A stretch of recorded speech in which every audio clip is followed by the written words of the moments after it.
Rain was falling as I walked out of the courthouse. My divorce from Chloe was final. Liam, who had been waiting in his car, seemed impatient and ran out into the downpour.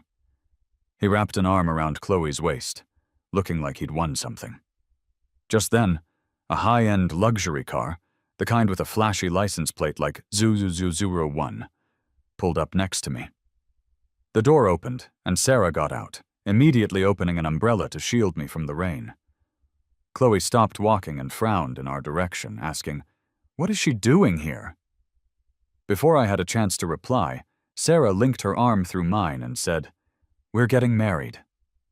Chloe's expression darkened instantly, and she shoved Liam's hand off her waist.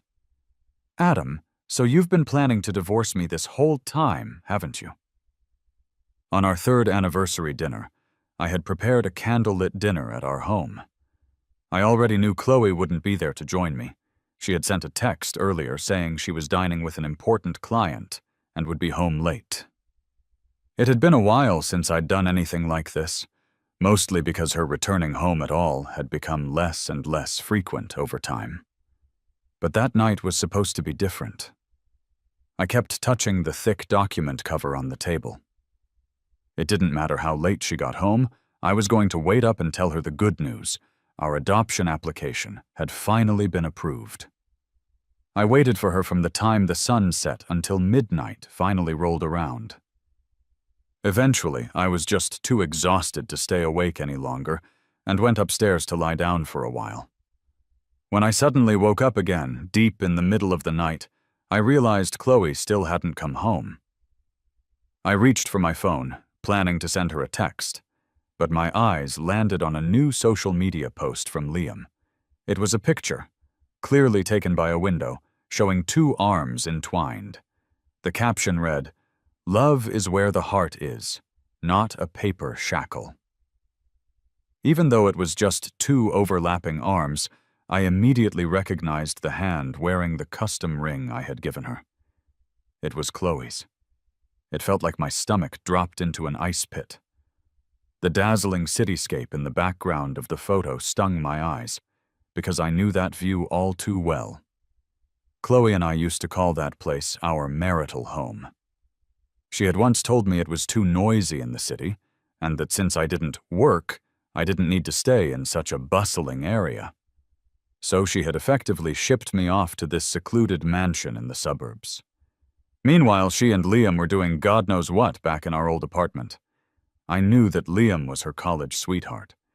But Chloe and I had been through so much together, thick and thin. We had developed real feelings over time. She was the one who proposed, promising to let go of the past and love only me. But here we were, just in our third year of marriage, and she had already broken that promise. I had no idea when Liam had even returned from living abroad, or when they had managed to get back together. Right then, shaking with anger and betrayal, my only thought was to confront them. But as I hurried to go down the stairs, I suddenly slipped and felt myself tumbling down the entire flight. When I woke up in the hospital, the first thing I did was call to cancel the adoption arrangement. Chloe rushed into the room later, her eyes red, but not from crying. It was from anger. She started scolding me for not being more careful, for being clumsy. Her complaints just grew louder, and there wasn't a single shred of concern or comfort for me in her voice. I just stared at her blankly, unable to find a single word to say. My in-laws made one obligatory call to the hospital, but they didn't bother to come and check on me. With Chloe not at her company, it apparently lacked direction, and her father insisted that she go on an important business trip to earn money. After she left, her brother, Greg, came to visit, and he brought Liam with him. Even though I hadn't seen Liam in years, he looked just as dashing as I remembered. Fair skin, deep-set eyes, and perfectly coiffed hair. In contrast, I knew I must have looked like death warmed over, lying in the hospital bed. "Adam, long time no see," he greeted me, his voice cool. I closed my eyes and said only one word. "Leave." Adam, you always knew my sister never really liked you, Greg sneered. It was always Liam. You just somehow managed to trap her into marrying you. But look now, life has a way of balancing out. Your company went bust. You're finally going to be out of her life, and she can marry the guy she really loves. It's a cause for celebration. Her brother and Liam had always been close.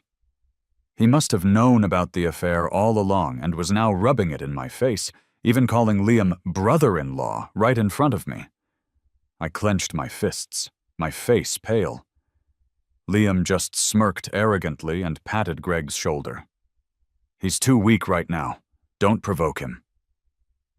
Chloe's brother sneered back. Liam, you're too kind. This guy stole your girl. He should have been finished off while he was sick.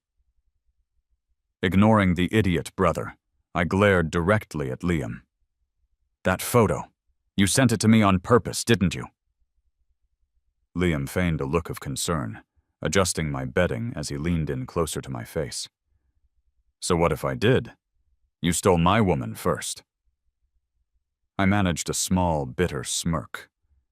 Did you forget? Back then, you were the one who left Chloe for greener pastures the moment the Barlows went bankrupt. Liam's face twitched, but he quickly recovered his shameless grin. Thanks for being there for her during her low times. Now she's back on top, and here I am too. Be smart about this, Adam, and just leave, or I'll have Chloe throw you out herself. Seeing the twisted, ugly glee beneath his handsome facade, I forced myself to sit up. I grabbed the cup of hot water a nurse had kindly left on my bedside table and flung the contents right at him. The water nearly hit him square in the face, but he dodged at the last second, hiding behind Chloe's brother. The hot water splashed all over Greg's neck instead. Greg cried out in pain and rushed at me, ready to fight. Even though I was spent from that one feeble throw, I knew I was completely outmatched. Luckily, medical staff heard the commotion and arrived just in time to pull them away. Liam, ever the performer, immediately pointed an accusing finger at me. Greg, he's your brother-in-law, and you'd try to scar him? Adam, how cruel! He then hurried over to embrace Greg, acting concerned. Really, it's all my fault. If only I'd moved faster. The clueless Greg seemed genuinely touched by this display and glared back at me. I'm going to tell my sister you tried to kill me. Just you wait, Adam. I looked at him coldly. I'll wait. Suddenly, it was like a light bulb went off in my head. I thought about the past decade of my life, how every single thing I did revolved around Chloe. I tried my absolute best for her, gave her everything, and she still chose the man who had abandoned her when times got tough. So, fine. Let's just go our separate ways. Life is short, only a few decades, really. I'm exhausted. I just want to live more freely for myself. The very first thing I did after I was discharged from the hospital was find a divorce lawyer. To my complete surprise, the lawyer I was recommended to see was Sarah. Sarah and I had gone to the same high school. Back then, she was famous for being a troublemaker, always skipping class. Who would have thought that all these years later, she'd have turned into one of the city's most renowned divorce lawyers? I still clearly remember confidently telling Sarah, back when I saw her off to college, that I was going to grow old with Chloe. And now, here I was, asking her to be my divorce lawyer.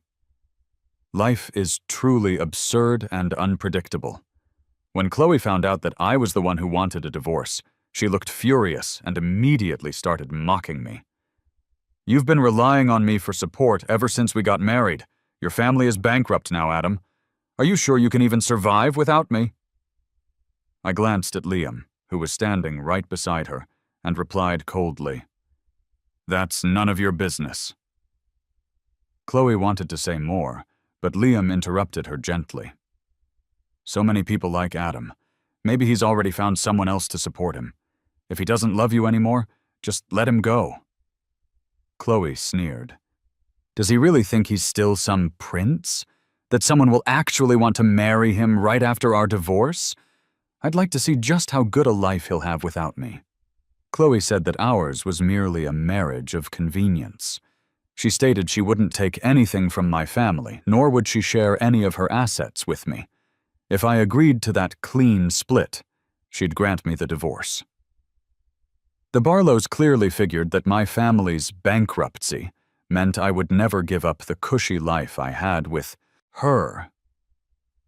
But I signed the papers without a second thought. You just signed it like that? Do you think I'm just a prop here as your lawyer? Sarah was furious when she heard about the agreement I'd made. She had apparently been drawing up plans to bleed the Barlows dry in the settlement. She couldn't believe I was naive enough to just sign everything away. Looking at her angry face, I almost laughed. I didn't care about Chloe anymore, so why would I possibly care about her money? Besides, did she really think I was that dumb? Back in the day, I was just as skilled as she was at playing dumb while secretly winning. Yet Sarah was so mad she didn't want to talk to me. It was only after I bought her a milk tea to calm her down that she finally spoke. Adam, I'm not married anyway.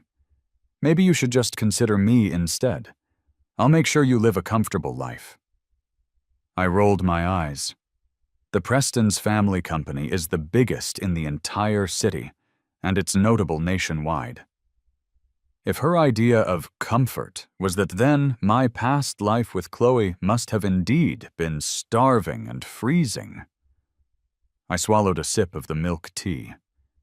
Do you even hear yourself? She was already a striking woman, and with her sharp jawline and smooth collarbones showing, even the waiters at the cafe found excuses to bring napkins over to our table twice.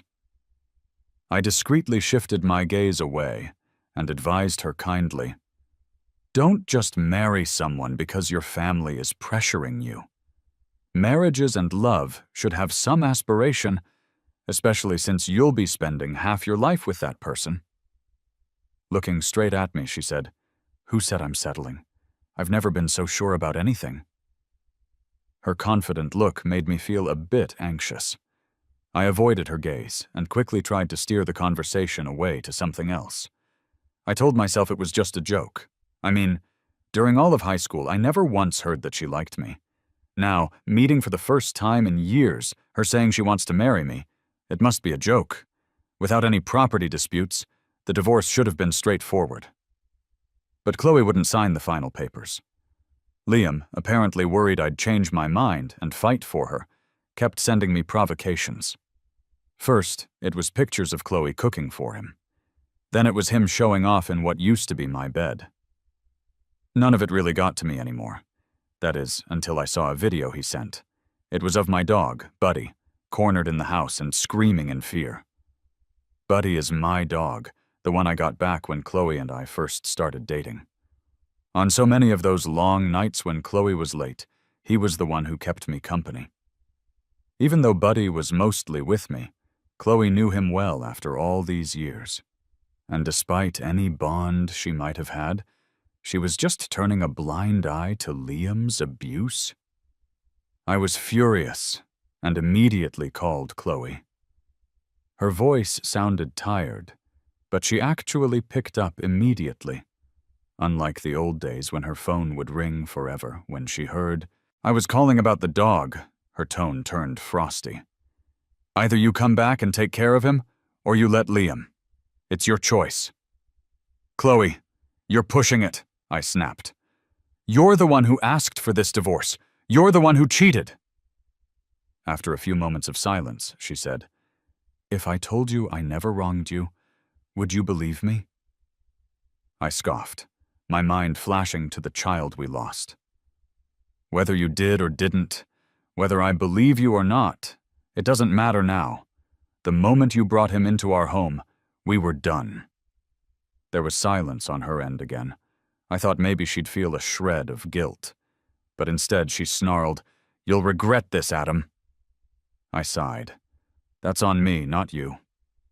I told her I would be there to pick Buddy up the next day. She outright refused. No, Buddy stays with me. Infuriated by Chloe's nonsense, I finally snapped. Chloe, Can it be that you're just unwilling to let go of the only thing still connecting you to me?"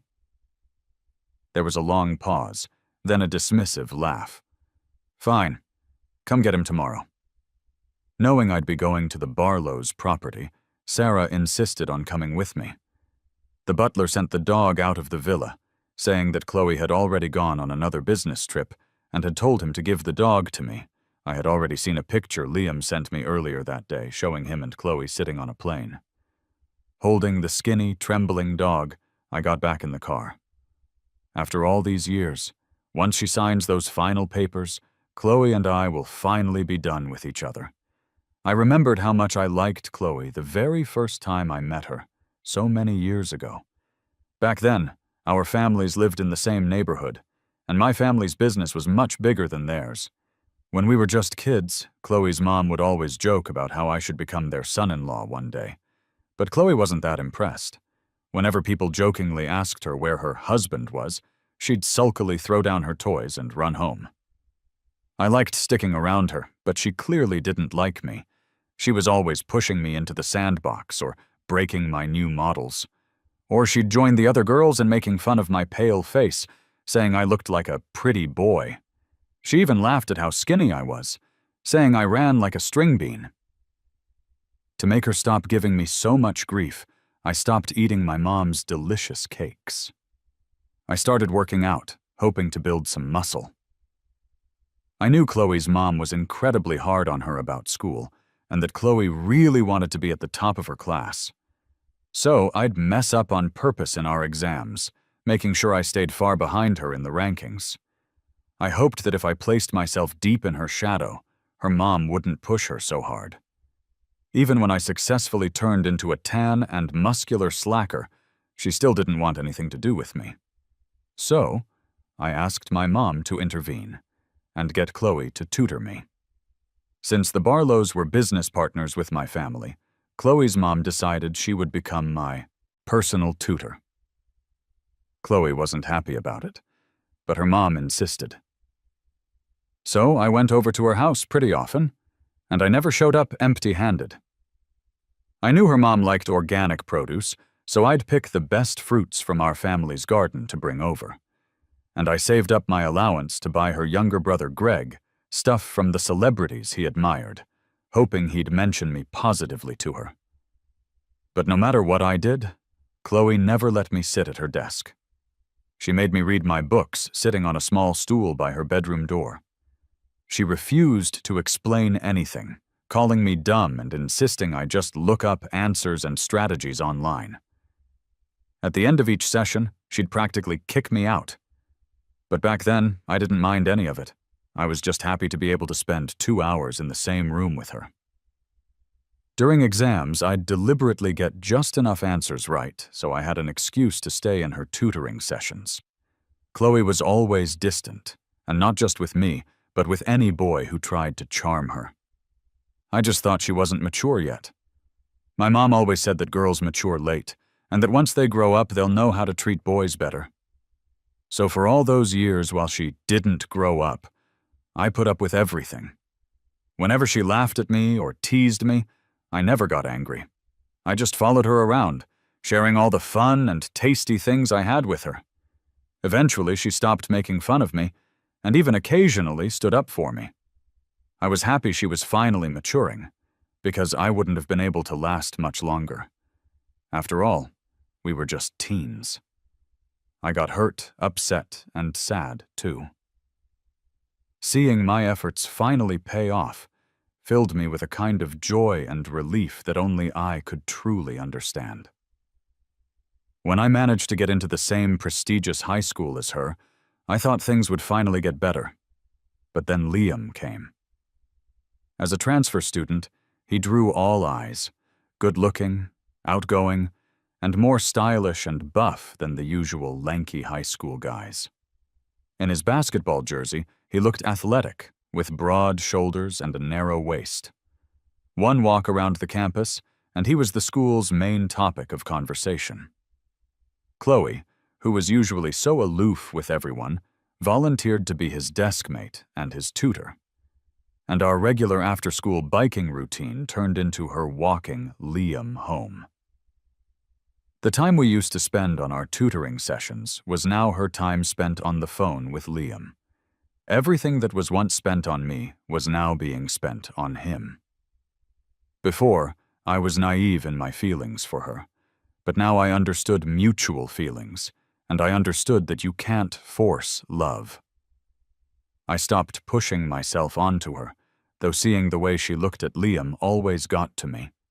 That's when I truly learned that if there's something in the world I can't have, despite all my efforts, it's Chloe's heart.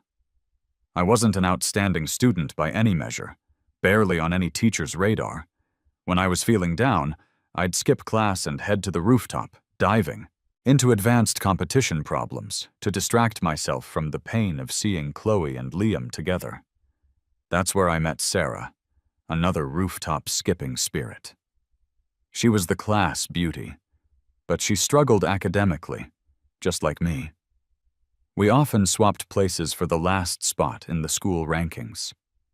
She handed me a lollipop one day as I was crying and trying to do math problems. And that's when she found out my secret, that I was deliberately scoring low. I had some candy, and things didn't feel so bitter inside anymore. She asked me why I liked Chloe so much. I asked if it was really that obvious, and she just chuckled, saying anyone with eyes could see it. I couldn't muster a smile, and I decided then to teach myself how to hide my feelings better. Sarah, aside from commenting on my terrible taste in women, didn't bother me again. We each took our own side of the rooftop, doing our own things. Usually, I was working on problems while she was sleeping. Since I started avoiding Chloe and Liam on purpose, I found myself on the rooftop more and more often. One day, Sarah, who usually just slept, went on a weird streak and insisted that I tutor her. If I didn't, she threatened, she'd tell everyone that I was deliberately lowering my scores. To keep Chloe from finding out I'd been doing this for years, I had no choice but to agree to teach Sarah every so often. In return, Sarah brought me breakfast every morning. She loved sticky rice just as much as I did, and sometimes I'd get her a yogurt. When I was feeling down, she'd give me a lollipop. She didn't have many friends either. She'd ask me to come cheer her on while she played basketball. I didn't have much else to do, so I'd watch her play. And afterward, we'd grab a bite to eat from a little street vendor near the school. Somehow, the two of us bottom dwellers ended up becoming friends. Spending more time with Sarah, I didn't find her aloof or cold like other people said. In fact, I thought she was way friendlier and easier to be around than Chloe. Then, because I often skipped classes and was seen hanging around Sarah, Chloe actually approached me. She told me to stay away from Sarah. I asked her what right she had to tell me that. She shuffled her feet uncomfortably and said, "I know you like me, but I'm into someone else. Besides, I've always just seen you as a little brother. I don't want you to go down a bad path with Sarah. She's not good for you." In her eyes, I was just a brother. But I didn't need another sister to lecture me. She wanted me to distance myself from Sarah, but all I really heard was that she was into someone else. That was the first time she had openly admitted that she liked Liam. I pushed down how terrible that made me feel, and wished them well, while forcing myself to try and move on. But I didn't heed her advice about Sarah. When I was at my lowest, Sarah was the one who kept me company. Even if we might barely exchange 10 words on the rooftop, she'd offer me a lollipop when I felt down. Just knowing she was nearby brought me an unexpected kind of comfort. Before long, we reached our senior year, and Sarah wanted us to apply to the same school. I asked her what vocational school she had in mind. With her eyes looking very serious, she said she wanted to aim for the top university in the country. I joked that if she scored top of the class in the next mock exam, I'd apply with her. She was more serious than I'd ever seen her and asked, "You mean it?" "Of course," I replied. To everyone's absolute disbelief, Sarah scored first place, nearly 30 points higher than the second-place student, Chloe. The whole school was in shock. Chloe, who had always just thought Sarah was a slacker, suddenly felt threatened. That's when I finally realized that Sarah had been playing dumb all along, too. She had fooled everyone, including me. After that, Chloe treated Sarah as her main rival. Perhaps she was under too much stress, and that was compounded by her mother's business troubles, which hit her family's finances hard. Chloe, who had always aspired for the top, completely messed up her college entrance exam and ended up at a local third-tier college. Liam broke up with Chloe the moment her family's financial situation came to light. With her family's financial collapse, her academic failure, and the emotional turmoil crushing her all at once, I saw her cry helplessly for the very first time. When she got drunk one night and mistook me for Liam, begging me not to leave her, I wavered. If I left now, would she just fall apart completely? So during the last and most important exam, I handed in a blank sheet. I had only one thought then: to help her through this. Sarah was very disappointed to find out that I had stayed back for Chloe. She sought me out before she left for college, saying that Chloe wasn't worth it, and suggested I just retake the year to get into a better school. But by then, I had become Chloe's emotional crutch. I didn't want to leave her. I vowed to Sarah that Chloe and I would be happy together. She looked crestfallen, handed me one last lollipop, and boarded the train. I was so lost in my dreams of a future love that I didn't realize what I was losing right in that moment. I went to that third-tier college with Chloe, which naturally ended my ties with Sarah. Early in our college days, Chloe had to juggle her classes and multiple part-time jobs just to support her family. I couldn't stand to see her so tired, so I started working alongside her. Still, she urged me to keep my distance. Proud and sensitive, she finally admitted that she felt unworthy of me. To ease her pride, I lied and told her about my family's bankruptcy. In truth, it was just during a period when my family's company was undergoing a major transformation. When I took over, we shifted our business paths, basically starting anew and shutting down the original company structure. Though she was skeptical at first, seeing our company's name vanish from the public eye, perhaps she felt some empathy. She stopped distancing herself from me. We were suddenly equals. She began taking me to her jobs, making sure I was earning something too. Back then, I was with her in grimy restaurant kitchens, scrubbing dishes piled higher than me. We wandered the cold streets handing out flyers, and we shared cheap bread behind the classroom, only heading back to the dorms after curfew. We were exhausted, yet hopeful. I gave up a life of comfort to struggle alongside Chloe. I would leave in the morning full of energy and come back at night completely drained. There was a time when my mom would cry, seeing how much weight I had lost. But I didn't mind. Those tiring days brought me closer to her than I had ever been before. I could feel Chloe's gaze on me getting more intense, and we finally got together. Chloe, who worked part-time every single day, promised me that she would restore her family's fortune and that I'd be able to live the good life again someday. But before that day came, her family got evicted from their apartment because they couldn't pay the rent. I persuaded my parents to let the Barlows stay in our other, unused luxury apartment. To save their pride, I made up a story saying the apartment was lent to us by a distant relative. After all, my family was bankrupt too, and my parents had moved back home to avoid debt, so the place was just sitting empty. I told them they'd just be helping keep the place lively. At first, the Barlows were incredibly grateful. Chloe's mom would always have fruit or hot soup ready for me whenever I visited. Her brother Greg always called me brother-in-law, especially after I used the money Chloe and I had earned from our part-time work to buy him a new gaming system.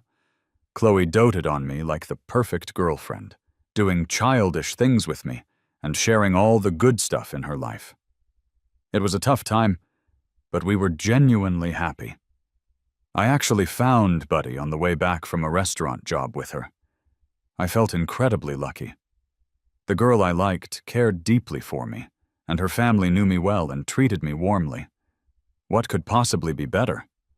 I was determined to help them get back on their feet. I secretly connected the Barlows with my family's old clients and various subsidiaries, helping them bounce back much faster than they could have on their own. Chloe never knew about this, so she thinks their company's success is solely from their own past efforts. Once the Barlows were back on their feet financially, things began to change. Chloe's mom, who had always pushed for us to get married, now talked about how late marriages were trendy and how women shouldn't miss their prime career years.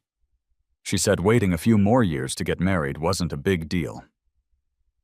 Then, Greg stopped calling me brother-in-law and started asking when I was going to get a real job, implying that I'd just be mooching off Chloe and needing her to support me after graduation. I never intended for Chloe to support me. To take the pressure off her, I started visiting their apartment less often, and just said I was busy job hunting. But then Greg called me, asking me to make black chicken soup for my sister, since his mom would be out playing mahjong all day. Though it bothered me, Chloe always defended me, sometimes even getting into arguments with Greg about it.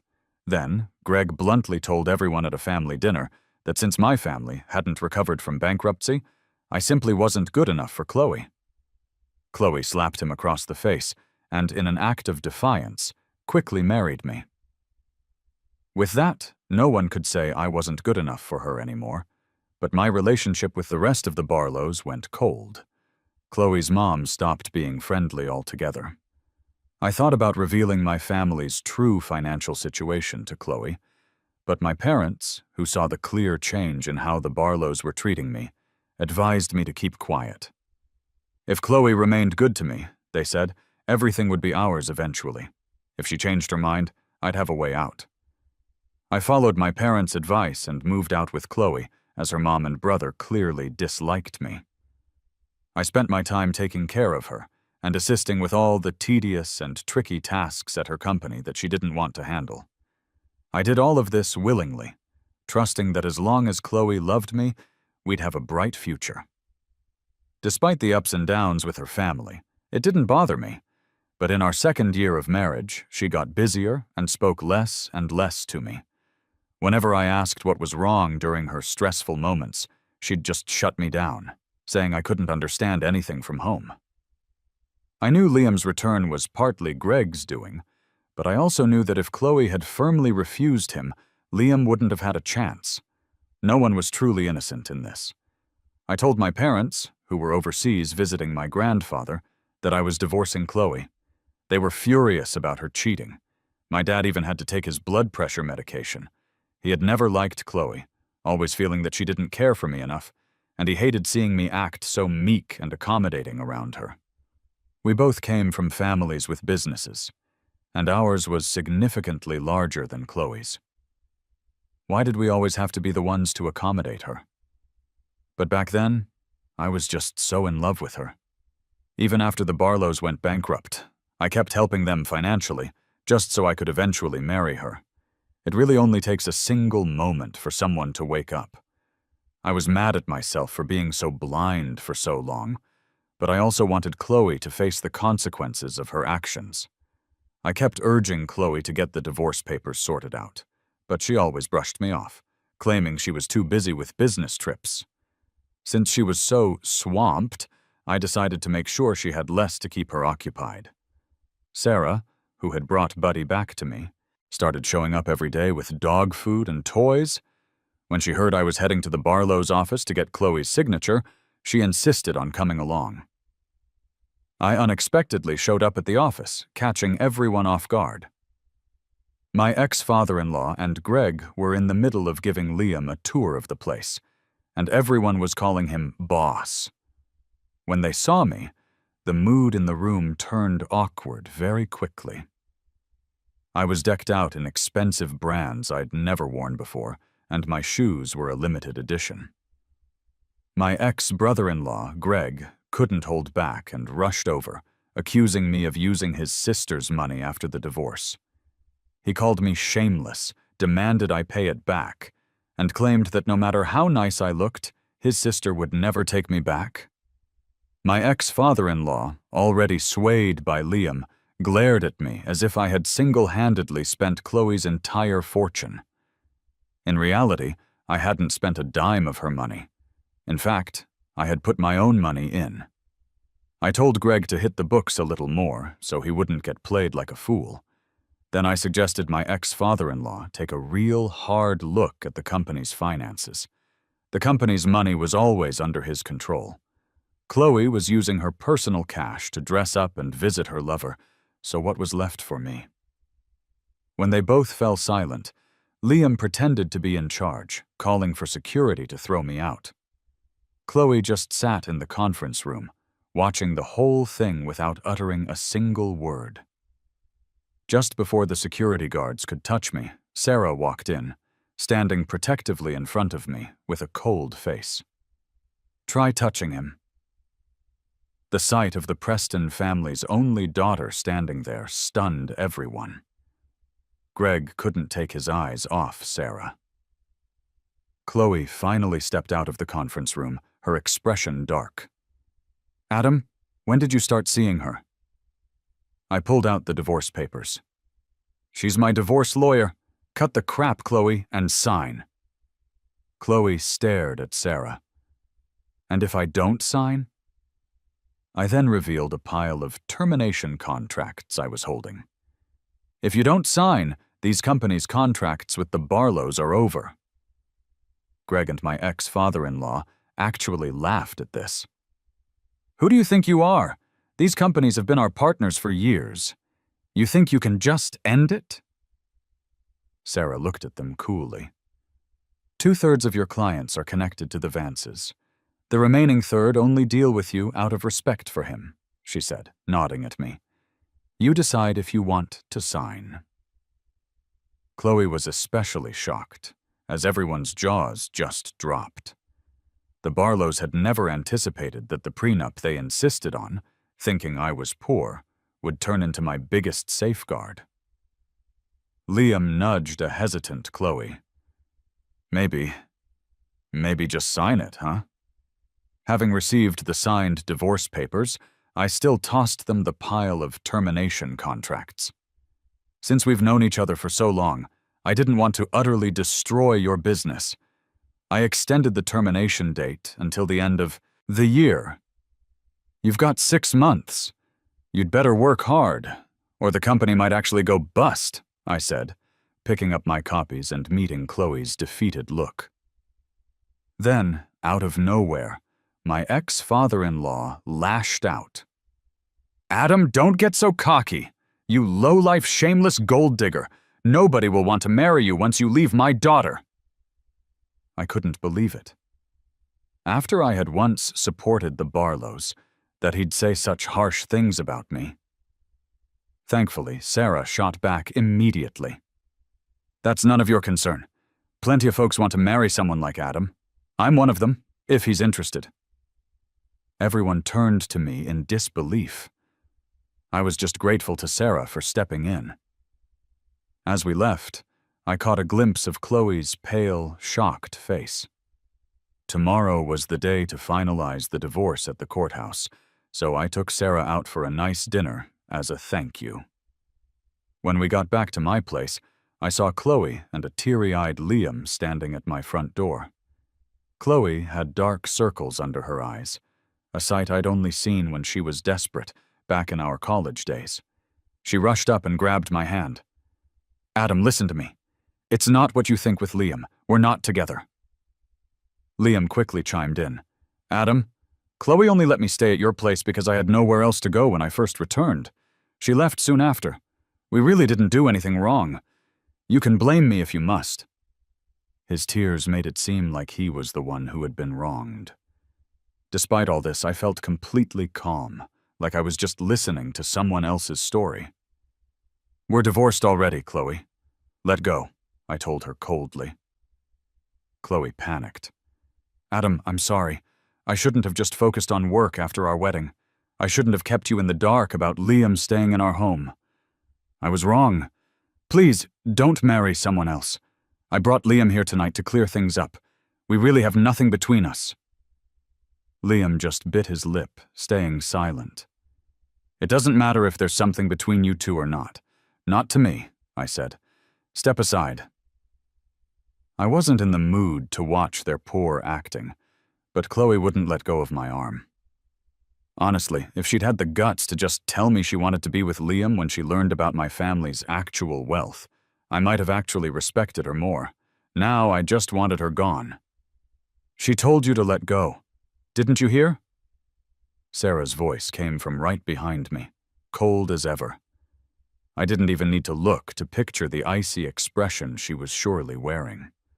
I wondered why she had come back again. Chloe's face visibly turned cold.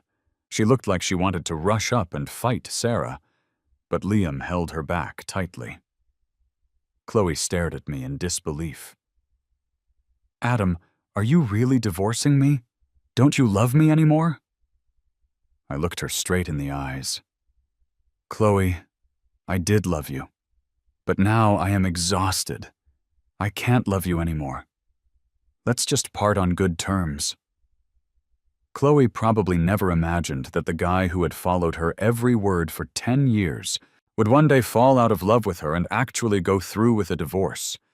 She always thought she was the one in control of our relationship, but now I was the one ending it. She was unwilling to accept it.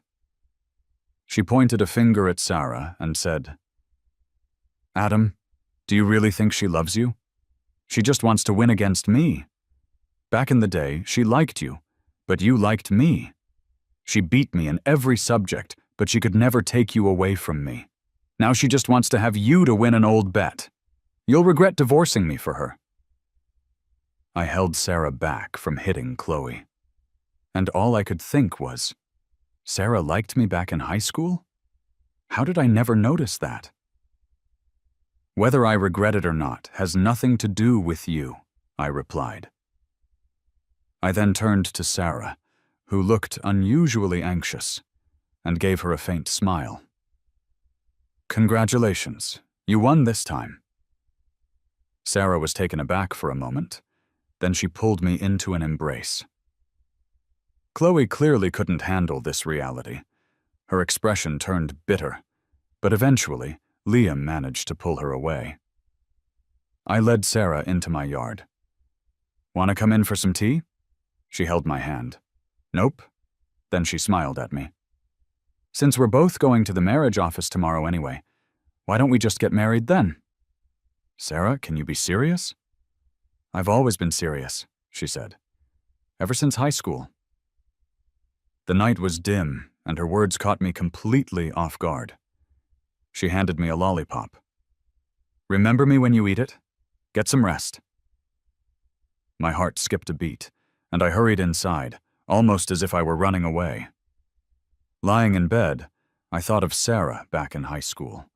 She was always so distant and proud, and she never talked to other guys, but she was constantly asking me to tutor her. I remembered how her house was all the way in the west, yet she would always somehow show up on the east side, on my way to school. And every time Chloe left me heartbroken, Sarah would be there to offer me a lollipop and just silently accompany me. I sighed, realizing that my youth had been so hyper-focused on Chloe that I had ignored everything else around me, missing out on so much beauty in life. Late at night, my parents called from abroad. My grandpa's condition had worsened. His biggest wish, they said, was to see me happily married. It crushed me to think that my family was already shattered. I booked a flight to go see him the next day. After a long hesitation, I called Sarah. "Is what you said earlier, about wanting to marry me, still true?" After a few moments of silence on the other end, she answered, "Adam, I'm on my way to your house right now with my household folio. We'll register as soon as you're done with the divorce tomorrow." It rained the next day. After finalizing the divorce with Chloe, Liam, who was waiting in the car, rushed out in the rain to hold her waist, as if he was afraid I'd change my mind and take her back. An ultra-luxury car parked right beside me. Diana stepped out, looking so cool and confident that even Liam was stunned. She opened an umbrella and sheltered me. Chloe paused and frowned. Why is she here? Before I could say a word, Sarah took my hand, her face radiating happiness. To get married, of course. Chloe's expression turned completely dark. She shoved Liam's hand aside. Adam, you wanted this divorce all along, didn't you? I looked at the woman I once loved so much, now without much emotion at all. Don't make me regret ever loving you. In disbelief, Chloe watched as Sarah led me inside the building to register our marriage. On the flight abroad, Sarah held my hand tightly. I was worrying about my grandpa's condition, and I asked her if she still had any lollipops. She hugged me. Does your tooth hurt? Stop eating so much candy. With me here, your life will be nothing but sweet. I blushed as the sunlight gleamed in through the airplane window, making the world feel a little more wonderful. Sarah's epilogue. I thought I'd just spend another mundane 3 years in high school, until I met a boy who was completely clueless. He had terrible taste, liking that pretentious girl Chloe in his class. To help her come in first place, he'd intentionally lower his own scores, competing for last place with me. He truly was a guy who gained nothing in the end. Initially, seeing him doing advanced math problems all alone on the rooftop amused me. Yet, seeing him work through his tears with his shoulders hunched over made me feel slightly annoyed. When I felt bitter inside, I'd eat candy. I handed him a lollipop one day, and sure enough, he stopped crying. To talk to him more, and to distract him from his sadness, I asked him to teach me problems. He tried so hard, and the confused look on his face when I still didn't get it, after 10 explanations, always made me laugh. I enjoyed looking into his eyes because I loved seeing myself reflected in them. Seeing Chloe upset him to the point of tears was infuriating. Eventually, I confronted Chloe and told her to be honest with Adam if she didn't like him, and to stop leading him on. Chloe just said it was Adam's choice, and she challenged me to try and make him stop liking her. I had a fight with Chloe. I didn't want him to be strung along by her anymore, so I told him we should aim for the same college. He said he'd agree if I managed to get first place in our grade. I know he didn't mean it seriously and just thought it was a joke, but still, it made me happy. I hadn't had a clear goal in years. Everything in my life had been pre-planned since I was born. But from that moment on, I was going to take the road I wanted to take. When the grade rankings came out, he found out that I was controlling my scores too. I thought he'd be mad, but he wasn't. Instead, he was genuinely happy for me. He said I was his best friend and that he'd keep his promise to get into the same school with me. This idiot. Who cares about being his best friend? But as long as he was, with me, I was willing to do anything. My college entrance exam results came out, and I thought for sure we'd end up at the same school. To my surprise, Adam didn't even try and handed in a blank paper, because of Chloe. Chloe told me that even if I outscored her, I still couldn't win Adam's heart. I was really disappointed in Adam. His taste is just awful. I was so mad that I stopped contacting him, and I was surprised he didn't reach out to me either. I heard about him from time to time through our old classmates. He got married. If that's what he wanted, I just wished him the best. My family kept pushing me to go on blind dates, but the guy I actually wanted to marry was already married to someone else. One day, I was hanging out at a friend's law firm, and I ran into Adam. He was there to get a divorce. I felt bad for him, but honestly, I was also a little happy for myself.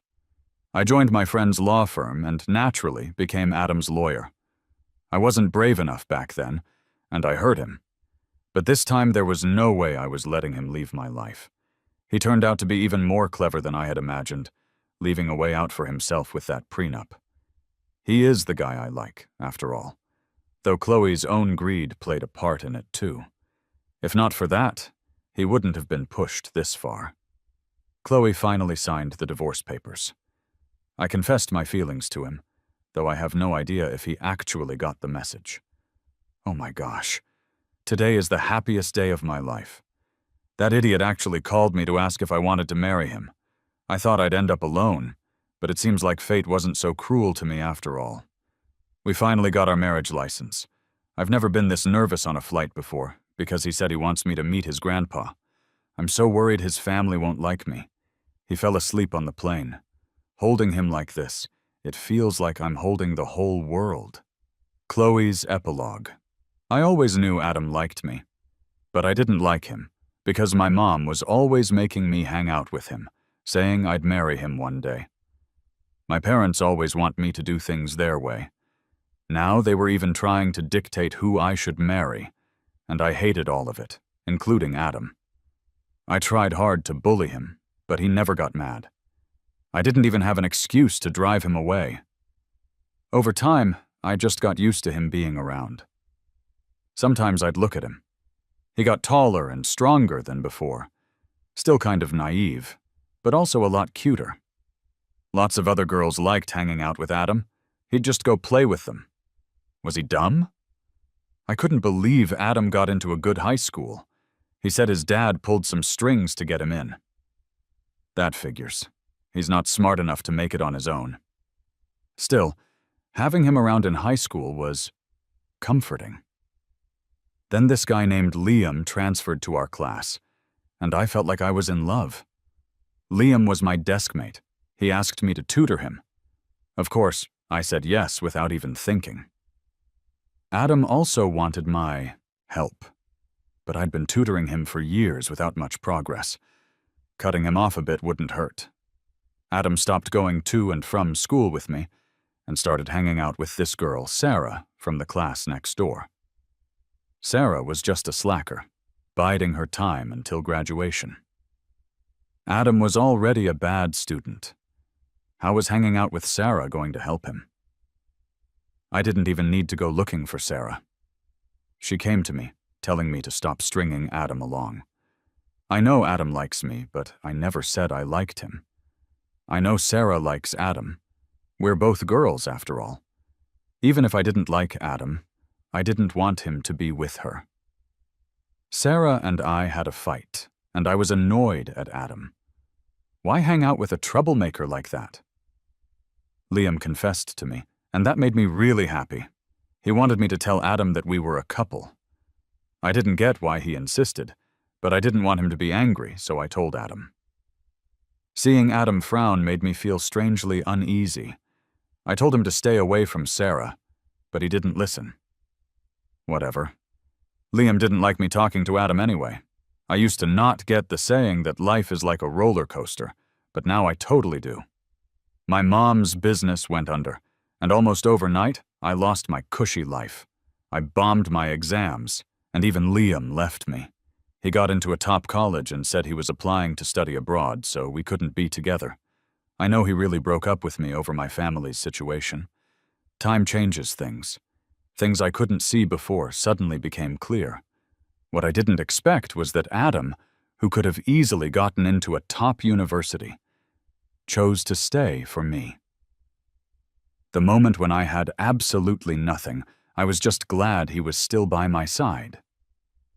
I knew he liked me, but I was torn. I wasn't who I used to be, and I couldn't give him a good life. I didn't want to drag him down. But then he told me his family went bankrupt, too. Strangely, I felt happy about that. We were on the same level, so at least he wouldn't leave me because he looked down on me. Those rough days were almost unbearable for me, and I couldn't believe that someone like Adam, a guy who was brought up in wealth, could handle it. If it wasn't for him, I would have broken down. This experience showed me another side of him. I realized how little I truly knew about him. When my family was kicked out of our rented apartment, it was Adam who gave us a place to stay. I'll never forget the way he showed up like a superhero when we had nowhere else to turn. I'll admit it, I had fallen for him. With Adam, I felt grounded and at ease. Adam might really be my lucky charm. After we got together, our family business started to pick up again, and we finally moved back into a house. My brother Greg said Liam came back. He said he misses me, and he even said Adam isn't good enough for me. Liam, with his education and looks, is supposedly a better match for me. I was angry, but there was also a spark of something I couldn't quite explain. Liam left back then, and I held a grudge. But now, I get it. Those days were hard. Even I almost couldn't last. With that understanding, the hatred lessened. He was my unresolved chapter. Afraid of temptation, I went ahead and married Adam. But Liam still came looking for me. He was more mature than he used to be. I wanted him to see how well I was doing so he'd regret walking away, but I had no other intentions. He said he needed a place to stay. I took him to a hotel, but he insisted he wanted to see my home. Somehow I wanted him to know how happy I was with Adam, so I brought him there. When he stumbled at the window, I just helped him up. I didn't expect him to take a picture and send it to Adam. When I heard Adam lost the baby, fear kicked in. It felt like something between us was gone for good. He stopped talking to me and wouldn't hear me out. I wanted to stay and be there for him, but the family business needed me to go make money. Adam wanted a divorce, and my first reaction was that he was just fuming and trying to spite me. I was mad too that he didn't believe I was faithful after all these years together. Out of anger, I told him he couldn't take a dime from me. I figured he'd never want to go back to those tough times we shared. But I forgot. Back then, he chose to go through those hard times with me. Seeing him sign the separation papers panicked me. Yet I still believed he loved me and that he'd come around after sulking for a while. I didn't foresee Sarah returning, let alone as his divorce lawyer. I refused to sign the final divorce papers, and I didn't want him taking Buddy, the pet we had raised together. When he first spoke to me with that sarcastic tone, it hurt and felt incredibly unfair. He wouldn't believe me, and he was rubbing it in my face with Sarah. Why should I be the one to back down first? It wasn't until today, when Adam came to the company, that I realized I had it all wrong. I thought I was the one who gave him a good life, but it was the other way around. Without him, our family business would have failed a long time ago. Now he was using that same company to push me into a divorce. The Barlow's business can't collapse. I had no choice but to divorce him. Making mistakes means having to deal with the consequences. It's much more painful than I ever imagined. Because of my own stupidity and arrogance, I lost the best husband in the world with my own hands. I didn't lose to Sarah. I lost to myself.